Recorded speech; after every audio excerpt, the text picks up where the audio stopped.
Guys দেখেন দেখেন এটা গোলাপ আমাদের ঈশ্বরগঞ্জ হাসপাতাল রোডের বিশিষ্ট ব্যবসায়িক চা ব্যবসায়িক গোলাপ সে এখন চিন্তিত আছে কারণ এখানে সে 50 টাকা চা বিক্রি করছে কিন্তু বিলটা কে দিবে এই নিয়ে সে অনেক চিন্তায় পড়ে গেছে।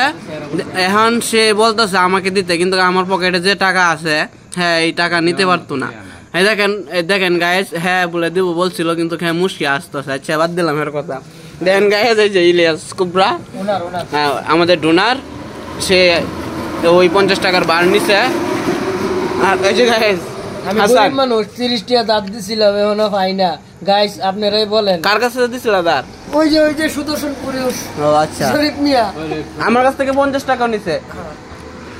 এখন কি করবো দুঃখের কথা, এখন আমি আর বিল দিতে পারতেছি না। এই যে একজন ডোনার